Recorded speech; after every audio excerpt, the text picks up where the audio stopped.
हमारे व्यस्त जीवन में ईश्वर की आवाज़, सत्य और ईश्वर के बारे में बिना प्रतीक, प्रतिछाया और दृष्टांत के बता पाना बहुत ही मुश्किल है। समुद्र की गहराई के बारे में हम जो कुछ भी कहेंगे वह अधूरा होगा, इसीलिए हम सहज ढंग से कह देते हैं समुद्र अथाह है। जो भी कि उसका नाप लिया जा सकता है। आकाश की ऊंचाई और विस्तार के बारे में हम कुछ भी कहें वह अधूरा होगा, क्योंकि आकाश गंगा हर क्षण विस्तृत हो रहा है। यही बात ईश्वर की भी है। हम बिना प्रतीक, प्रतिछाया और दृष्टांत के ईश्वर को भी नहीं जान सकते। We cannot know God except through image. पास्का का चौथा रविवार 8 मई 2022। पहला पाठ प्रेरित चरित अध्याय 13 पद संख्या 14 तथा 43 से 52 तक। दूसरा पाठ प्रकाशना ग्रंथ अध्याय 7 पद संख्या 9 तथा 14 से 17 तक। और संत यूहन्ना का सुसमाचार अध्याय 10 पद संख्याएं 27 से 30 तक। ईश्वर के बारे में हम कुछ भी कहें वह भी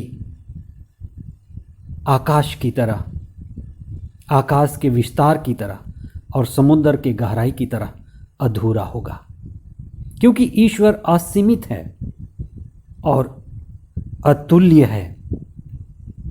हमारा दिमाग इतना छोटा है कि इस ब्रह्मांड का और इसमें जो जीव जगत है, ईश्वर की बुद्धिमत्ता है, उसकी सृष्टि है, उसकी प्रज्ञा, उसकी आत्मा और इन सब के विस्तार को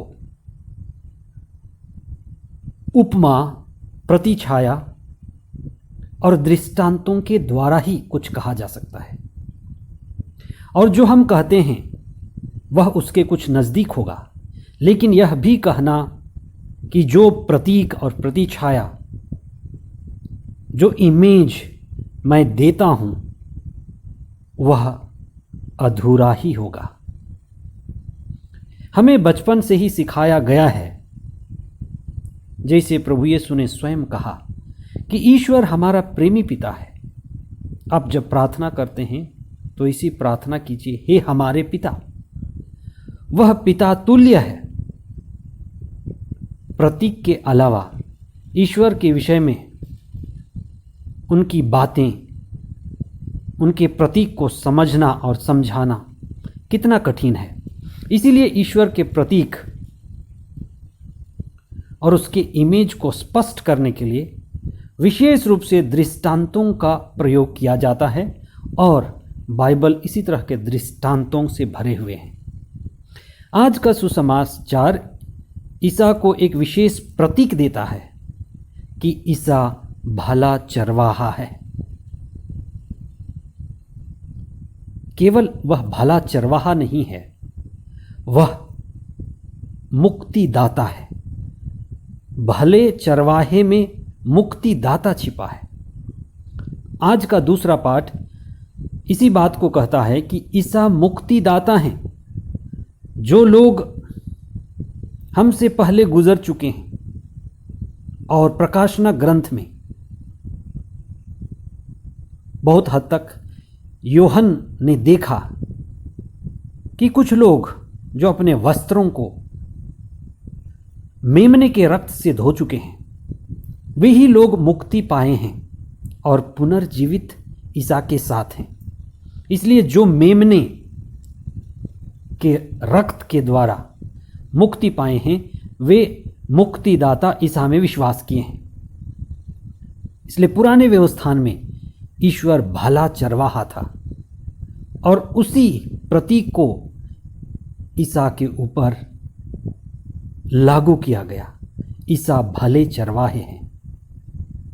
पुराने व्यवस्थान में आप पढ़ते हैं कि इसहाक, उनके पिता इब्राहिम, याकूब, मूसा, ये सभी चरवाहे थे। वे खाना बदोश थे।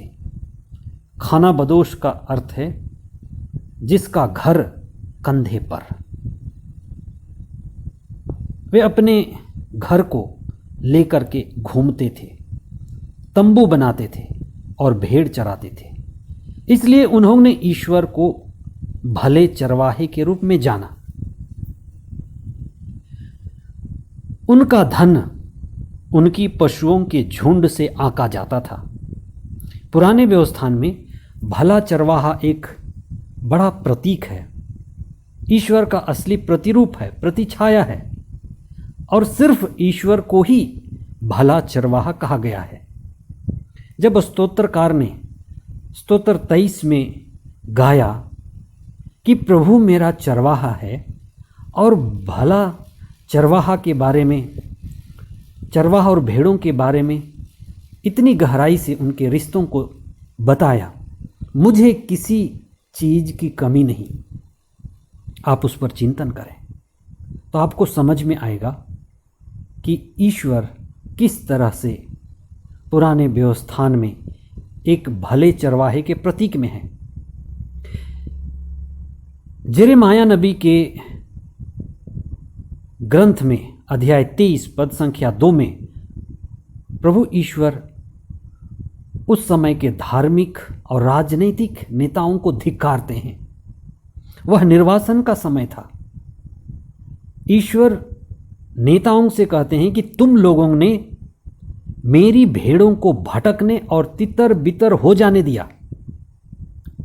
मैं स्वयं अब अपनी झुंड को, जो बची है, जो सभी देशों में है, मैं उनको एकत्र करूंगा। ईश्वर स्वयं को एक भले चरवाहे के रूप में प्रकट करते हैं। नबी एजेकियल की किताब में अध्याय 34 अनुवाक्य 2 में प्रभु कहता है, मुझे चरवाहों पर शिकायत है। उस समय के जो राजनीतिक और धार्मिक नेता थे, उनके ऊपर ईश्वर को शिकायत है। ईश्वर कहते हैं कि वे स्वयं का देखभाल करते हैं लेकिन मेरे भेड़ों को नहीं चराते। आगे वे कहते हैं अध्याय 34 पद संख्या 11 में, मैं स्वयं अपनी भेड़ों की शुद्धि लूंगा और उनकी देखभाल करूंगा। इसी बात को जब ईसा आए तो उन्होंने स्पष्ट शब्दों में कहा, मैं ही भला चरवाहा हूं। और आगे वे इस बात को जोड़ते हैं कि मैं और पिता एक हैं। पिता ईश्वर और यीशु मसीह एक हैं, वे अद्वैत हैं। दो व्यक्तित्व है लेकिन एक ही हैं। यही रहस्य है। आज के सुसमाचार में ईसा इस बात का साक्ष्य देते हैं और कहते हैं कि मैं ही भला चरवाहा हूं। मैं ही भला चरवाहा हूं, यह बाइबल का महावाक्य है। मैं ही हूं का अर्थ है ईगो एमी, जो सिर्फ और सिर्फ ईश्वर के लिए प्रयोग किया जाता है। ईश्वर ही कह सकता है, मैं ही हूं, मैं ही था और मैं ही रहूंगा। भले चरवाहे के रूप में पुराने व्यवस्थान में ईश्वर हमारी देखभाल करते थे, हमें मार्ग दिखाते थे, हमारी सुरक्षा देते थे, भटकने पर खोजते थे और एकत्रित करते थे। उसी तरह नए व्यवस्थान में ईसा लोगों की देखभाल करते हैं, उनको खाना खिलाते हैं, उनको शिक्षा के द्वारा मार्ग दिखाते हैं, चंगाई के द्वारा उनको अपना प्रेम बांटते हैं, अपनी सुरक्षा देते हैं। भटकने पर उन्हें खोजते हैं। जो भटक गए थे, पाप में खो गए थे, जक्कैयुस, समारी स्त्री, इस तरह के लोगों को वे एकत्रित करते हैं। ईसा के भले चरवाहे होने का प्रतीक है उनका आत्म बलिदान, क्रूस बलिदान। भला चरवाहा वही है जो स्वयं को समर्पित करता है, जो स्वयं को दूसरों की मुक्ति के लिए अपने प्राण को अर्पित कर दिया। ईसा ये भी कहते हैं कि मेरी भेड़ें मेरी आवाज़ पहचानती हैं। बाइबल में ईश्वर की आवाज़ है, सारी बाइबल ईश्वर की आवाज़ है। इसलिए कुछ समय हमें मौन बैठना है और बाइबल में ईश्वर की आवाज़ जो गूंज रही है उसको सुनना है। ईश्वर की आवाज़ जो ईसा की आवाज़ के रूप में, उनकी शिक्षा के रूप में गूंजती है, जो सत्य की आवाज़ है, और सत्य की आवाज़ ही ईसा की आवाज़ है। वो हमारे अंतःकरण में भी है। जब हम प्रभु के वचन को पढ़ेंगे, उस पर चिंतन करेंगे, तो ये आवाज़ गूंजने लगेगी। इसलिए बाइबल हमसे बातें करती है। जिस दिन बाइबल हमसे बातें करने लगे, ईश्वर की आत्मा हमसे बातें करने लगेगी। इसीलिए ईसा ने कहा, जो शिक्षा मैंने दी है वह आत्मा और जीवन है। बाइबल ही आत्मा और जीवन है, और यही आवाज़ सत्य की, ईश्वर की और ईसा की आवाज़ है। लेकिन कई लोग इससे अनसुनी करते हैं, ईसा को मुक्तिदाता स्वीकार नहीं कर पाते। इसीलिए ईसा ने कहा, जिसे मेरा पिता आकर्षित करता है वही मेरी आवाज़ सुनता है। आज के पहले पाठ में हम पढ़ते हैं कि पौलुस और बरनाबस यहूदियों के बीच कार्य कर रहे थे, लेकिन लोग ईसा को मुक्तिदाता स्वीकार करने के लिए तैयार नहीं थे। इसलिए वे वहाँ से गैर यहूदियों के बीच चले गए और गैर यहूदी ईसा को स्वीकार किए, मुक्ति के मार्ग पर चलने लगे, आध्यात्मिकता में बढ़ने लगे। और संत पौलुस और बरनाबस गैर यहूदियों के नबी, प्रचारक और उनके बीच मुक्ति लाने वाले कहे गए।